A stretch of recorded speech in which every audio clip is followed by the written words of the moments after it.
Sobre el tema del catolicismo, decía el profesor Franco Molinari que mientras más estudia la historia de la Iglesia Católica, más se convence de la verdad del cristianismo. Y es que hablamos de una institución que ha jugado un papel muy importante en la historia de la humanidad, no solamente en el campo religioso, sino también en el área moral, ética, social, política, científica y demás. La Iglesia Católica, en 21 siglos de existencia, desde que fue fundada por el mismo Cristo Jesús, ha durado 3 veces más que el imperio de los Césares en Roma y 2 veces más que la dinastía china y los faraones en Egipto. Veamos a ver qué piensa sobre este hecho el pastor Carlos Antonio Montemayor Morales de la Iglesia La Luz del Mundo. La Iglesia del Señor Jesucristo nunca fue llamada Iglesia Católica Apostólica y Romana. Va a haber estudios que voy a ir dando con bases bíblicas, pero no con el fin a contestar retos. Eso, nomás no. Ay, luego ya ponen, y si no me contesta, usted es un cobarde. Pues soy un cobarde. Después de haber escuchado al pastor Carlos Montemayor, donde él mismo dice ser un cobarde, quiero decirle con todo respeto, según la palabra de Dios, en el libro Apocalipsis o Revelación, capítulo 21, verso 8, que los cobardes harán parte de las personas que estarán en el lago de fuego y azufre, que es la segunda muerte. Y esto lo digo porque el pastor Carlos Montemayor de la Iglesia La Luz del Mundo se ha dado la tarea de juzgar a una religión, en este caso la católica, a la cual él ni siquiera pertenece a la misma. Por eso quiero darle un consejo al pastor, tomando como base al divino Maestro, nuestro Señor Jesucristo, que el jueves santo, cuando fue hecho prisionero, después de haber hecho oración en el huerto de Getsemaní y estando ante la presencia del sumo pontífice Anás, con todo el Sanedrín o Consejo de Ancianos, utilizó en su defensa la siguiente respuesta. Vamos a ver lo que nos dice el Evangelio de San Juan en el capítulo 18, verso del 19 al 20. Dice así las Santas Escrituras. El sumo sacerdote interrogó a Jesús sobre sus discípulos y sus enseñanzas. Jesús le contestó, yo he hablado abiertamente al mundo. He enseñado constantemente en los lugares donde los judíos se reúnen, tanto en las sinagogas como en el templo, y no he enseñado nada en secreto.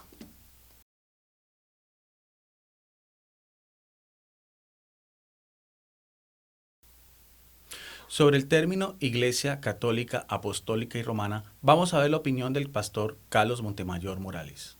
Nunca van a encontrar a la Iglesia Católica, Apostólica y Romana en el tiempo de Cristo. No, no puede estar.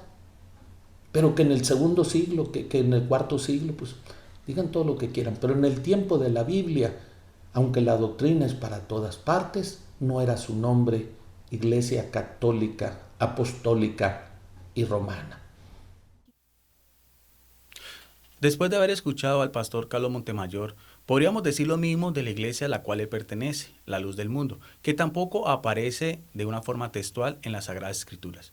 Si vamos a hacer un compendio de los textos neotestamentarios o los textos del Nuevo Testamento, a los seguidores de Jesús en los primeros años se les dio diferentes nombres o se les conocía de diferentes maneras.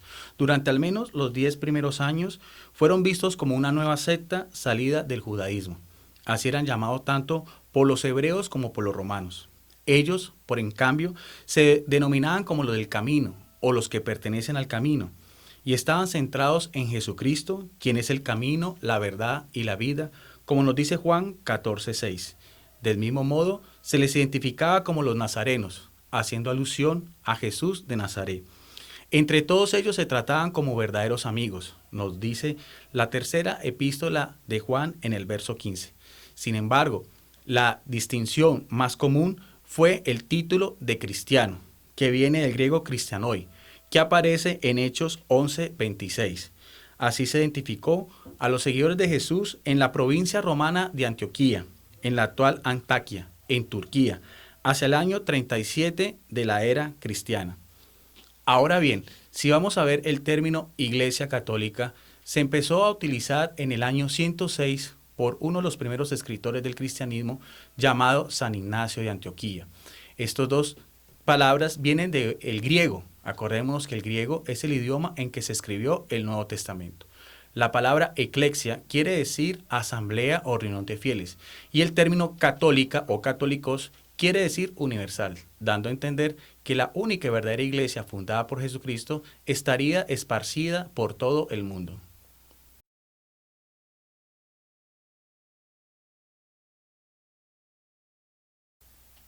Sobre los inicios de la Iglesia Católica en la ciudad de Roma, veamos a ver cuál es la posición del pastor Carlos Montemayor Morales. ¿Dónde es donde se funda la iglesia de nuestro Señor Jesucristo?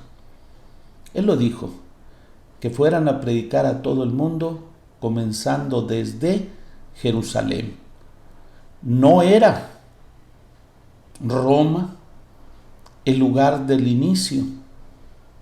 ¿Cuánto tardó en llegar a Roma la enseñanza de Jesucristo? En esta parte de uno de los videos del pastor Carlos Montemayor da a entender que la iglesia de Cristo no se funda en Roma sino en Jerusalén.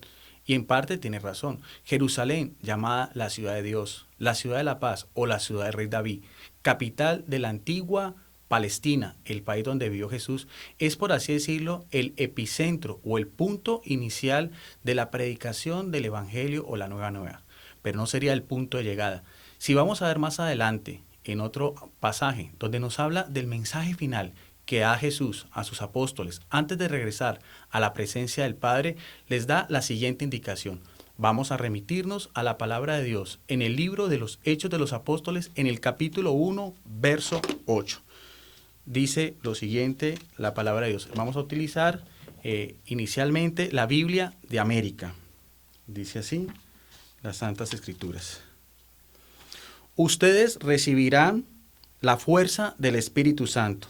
Él vendrá sobre ustedes para que sean mis testigos, nótese bien, empezando en Jerusalén, después en toda Judea, en Samaria y hasta los extremos de la tierra. Ahora bien, si vamos a hacer un estudio exegético de acuerdo al contexto cultural e histórico en que el evangelista Lucas escribió Hechos de los Apóstoles, la expresión los extremos de la tierra da a entender la ciudad de Roma, la capital de ese vasto imperio que antiguamente cubría 50 provincias que abarcaban casi toda Europa, parte de Asia Menor y África del Norte.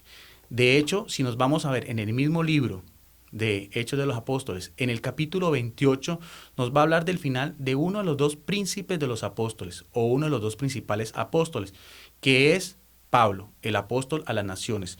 Desde el verso 11 hasta el epílogo final hablan de que como ya Pablo llega preso o llega prisionero a la ciudad de Roma.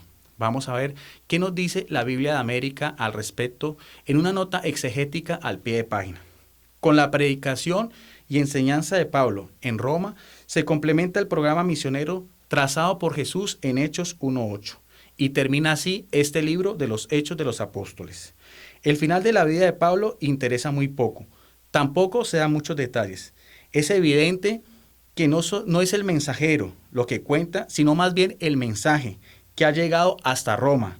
Gracias a la acción del Espíritu Santo, desde allí se proclamará la buena noticia al mundo entero. ¿Qué podemos decir del otro príncipe de los apóstoles, que es Pedro, donde también hay una referencia que está relacionada con la ciudad de Roma? Y nos vamos a la primera epístola de Pedro en el capítulo 5, verso 13. Vamos a utilizar también otra Biblia, la Biblia latinoamericana. Dice así en las Santas Escrituras, el capítulo 5, verso 13. Es la despedida final que hace el apóstol en esta carta. Dice lo siguiente: los saluda la comunidad que Dios ha congregado en Babilonia. Aquí la expresión Babilonia, según también otra explicación a pie de página, dice lo siguiente: Babilonia en el lenguaje de los cristianos de aquel tiempo indicaba la ciudad grande, símbolo del progreso, faro de las civilizaciones y centro de las religiones paganas, es decir, Roma, que está después presagiada en el Apocalipsis capítulo 17, capítulo 18 como la Gran Babilonia. En Roma ya existía una iglesia en el momento en que Pedro escribe esta epístola.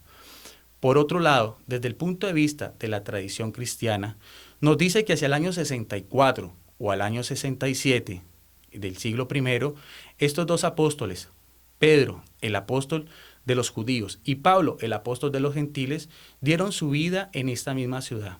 El primero, Pedro, por ser un ciudadano judío, fue crucificado boca abajo en la colina vaticana muy cerca al Coliseo romano, mientras que Pablo, por ser ciudadano romano, fue decapitado a las afueras de esta misma ciudad en una localidad llamada Trefontani. Por otro lado, sobre la autoridad y la importancia de Roma y de sus obispos desde el siglo I, el siglo del cristianismo, el siglo de la iglesia primitiva o el siglo de la Biblia, como le gusta llamarlo, al pastor Carlos Montemayor, tenemos las siguientes referencias. Es así como hacia el año 96, el obispo de Roma, San Clemente, tercer sucesor de Pedro, intervino en asuntos de disciplina eclesiástica en la ciudad de Corinto, en Asia Menor. Por esa misma época, todavía vivía el apóstol San Juan en Éfeso, Turquía. Este obispo escribió una acta la cual fue escuchada con tanto respeto que no solamente se obtiene el efecto deseado, sino que se continuó leyendo en las asambleas de los cristianos a la par de las cartas de los apóstoles. Igualmente, hacia el año 189, San Irineo, obispo de León, afirmaba que la iglesia de Roma debía de tenerse como la mayor, la más antigua y la más famosa de todas, la fundada y constituida por los dos gloriosísimos apóstoles, Pedro y Pablo. Finalmente, en el año 200, se conserva también un escrito del sacerdote romano de nombre Cayo, haciendo mención a las tumbas de los apóstoles Pedro y Pablo en estos términos. Por mi parte, puedo mostrar los trofeos o sepulcros de los apóstoles. Si quieres ir al Vaticano, al camino de Ostia, encontrarás los trofeos de los que fundaron esta iglesia.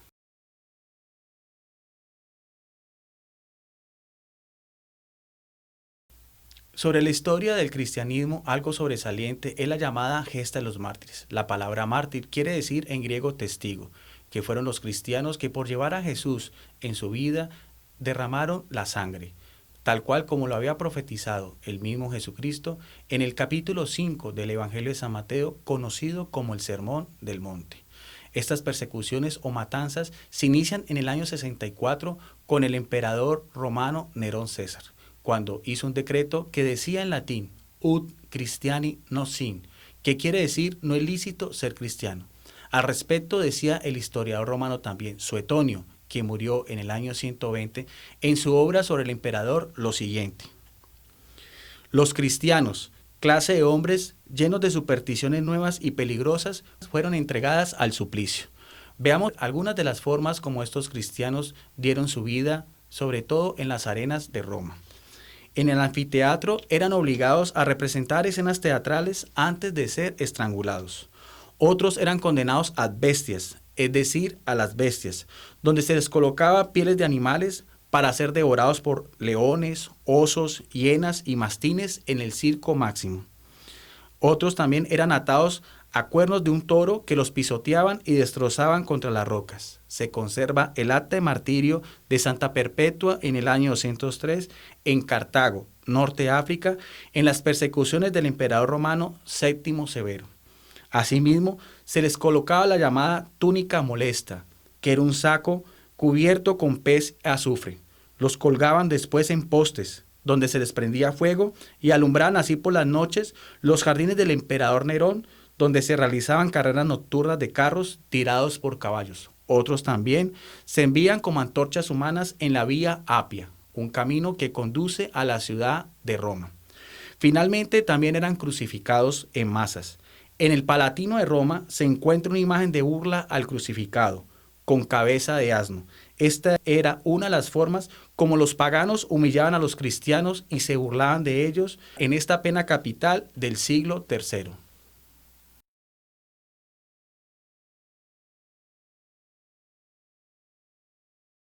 Veamos otra aclaración del pastor Carlos Montemayor, donde pone en tela de juicio el magisterio eclesiástico, es decir, la enseñanza de la Iglesia Católica desde los primeros siglos del cristianismo. No es cierto que sean depositarios de ese hermoso evangelio predicado al principio. Si tú analizas la iglesia primitiva, nada tiene que ver con el catolicismo. Según la declaración del pastor Carlos Montemayor, nada de lo que hay en el catolicismo tiene que ver con la iglesia primitiva. Sin embargo, para la iglesia católica, el centro de su fe, el punto central de su liturgia y el principal de los 7 sacramentos es la Eucaristía. La palabra Eucaristía viene del griego eucaristei, que quiere decir acción de gracias. Y fueron las palabras que utilizó el mismo Señor Jesucristo en la última cena que celebró con sus apóstoles el Jueves Santo en la fiesta de la Pascua. Este acontecimiento se convirtió para las primeras comunidades cristianas en el centro de su fe religiosa. Así lo atestigua el apóstol Pablo en la primera carta a los Corintios, fechada hacia el año 56, es decir, 23 o un poco más de años después de haber ocurrido este acontecimiento. Vamos entonces a leer la primera carta a los Corintios en el capítulo 11, verso 23 y 25. Dice así el apóstol, en el verso 23. Yo he recibido del Señor lo que a mi vez les he transmitido. En otras versiones de la Biblia dice, yo he recibido esta tradición o esta misma doctrina. El Señor Jesús, la noche en que fue entregado, tomó pan y después de dar gracias lo partió diciendo, esto es mi cuerpo, que es entregado por ustedes. Hagan esto en memoria mía. De igual manera, tomando la copa después de haber cenado, dijo, esta copa es la nueva alianza, que es mi sangre. Todas las veces que la beban, hágalo en memoria mía. Pues bien, si vamos a avanzar un pocos años más y vamos a ver lo que fueron los primeros inicios del siglo II, encontramos escritos de los llamados padres apostólicos o los primeros discípulos de los apóstoles, donde también consignaron por escrito esa misma doctrina. Veamos primero lo que nos dice San Ignacio de Antioquía, del cual hablamos anteriormente, obispo mártir en el año 107, quien decía en su carta a los romanos, el pan es la carne de Jesucristo, el vino la sangre. También San Justino mártir, en su obra Apología, hacia el año 155, afirmaba, el pan y el vino de la Eucaristía no son pan y vinos corrientes, sino el cuerpo y la sangre de Cristo.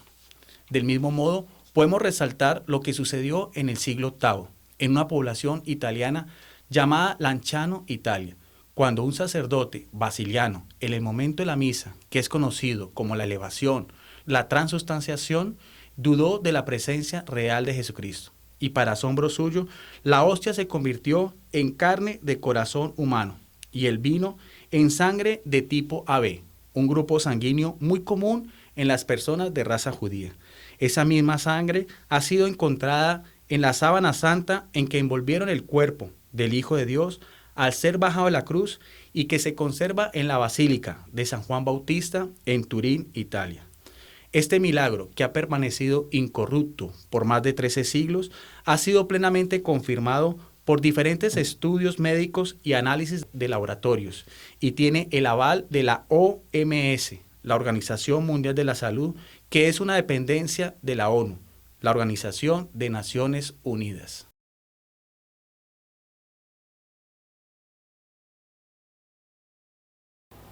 Observemos una última declaración del pastor Carlos Montemayor, donde insiste nuevamente en que la Iglesia Católica no tiene nada que ver con el cristianismo. La Iglesia Católica, Apostólica y Romana no estaba en ese tiempo. Pero es que yo no creo que fuera necesaria una restauración. Bueno, pues la Biblia lo habla. Y el no creer, pues es algo malo, porque dice que Él viene a salvar a los que creen, no a los que no creen. Según lo dicho por el pastor Carlos Montemayor, es necesario que hubiera una restauración supuestamente de la Iglesia de Cristo. Y esta restauración, según la Iglesia La Luz del Mundo, se dio en el año de 1926 en la ciudad de Guadalajara, México, con el fundador de la Iglesia La Luz del Mundo, el hermano Eusebio Aarón Joaquín Gómez, quien murió en el año de 1964 y que fue sucedido en su labor por el nuevo apóstol, el hermano Samuel Joaquín Flores. Veamos entonces lo que nos dice el libro de Hechos de los Apóstoles en el capítulo 3, versos del 20 a 21, y después vamos a hacer una concordancia con otro texto bíblico para darle su significado real. Vamos entonces a buscar en la palabra de Dios el texto de que hace alusión el pastor. En Hechos 3, del 20 a 21. Es el diálogo o el discurso que tuvo el apóstol Pedro en el pórtico de Salomón a los judíos. Dice en el verso 20: llegarán así tiempos de consuelo de parte del Señor, que les enviará de nuevo a Jesús, el Mesías, que les estaba destinado. El cielo debe retenerlo hasta que lleguen los tiempos en que todo sea restaurado, como anunció Dios por boca de los santos profetas en el pasado. Ahora bien, aquí en este texto hay dos cosas importantes. Nos habla de una restauración de todas las cosas, no una restauración de la iglesia que fundó Jesús. Y nos habla también de que esa restauración se dará solamente en la segunda venida de Jesús. Y así vamos entonces a complementar también con otro texto de la carta a los Corintios del apóstol Pablo, en su primera carta a los Corintios, capítulo 15, verso 27 al 28, que es complementario al otro y donde nos da el significado real. Dice así: porque Él, está hablando de Dios Padre, ha puesto todas las cosas bajo sus pies, está hablando de su Hijo Jesucristo. Se sobreentiende que, cuando las Escrituras dicen que todo le ha sido sometido, queda excluido Dios, que es quien sometió todas las cosas a Cristo. Y cuando le estén sometidos todas las cosas, entonces el mismo Hijo se someterá al que le sometió todo, para que Dios sea todo en todas las cosas. En este texto nos dice también dos cosas importantes. Si vemos todo el capítulo 15, nos está hablando de dos hechos. Primero, la resurrección de todos los muertos, y segundo, la segunda venida de Jesús, que en griego es un término que quiere decir parusía, que es la presencia real. Y es con eso como se da por tierra la base principal de la supuesta restauración que quiere hacer entender la Iglesia, la luz del mundo. Y con este último punto finalizamos este interesante tema, no sin antes hacerle nuevamente la invitación al pastor Carlos Montemayor sobre los estudios que prometió, como lo vimos inicialmente, sobre la Iglesia Católica, para ver si aprendió o no la lección. Reciban por favor un saludo en el nombre del Señor Jesús desde Palmira, Colombia. Muchas gracias.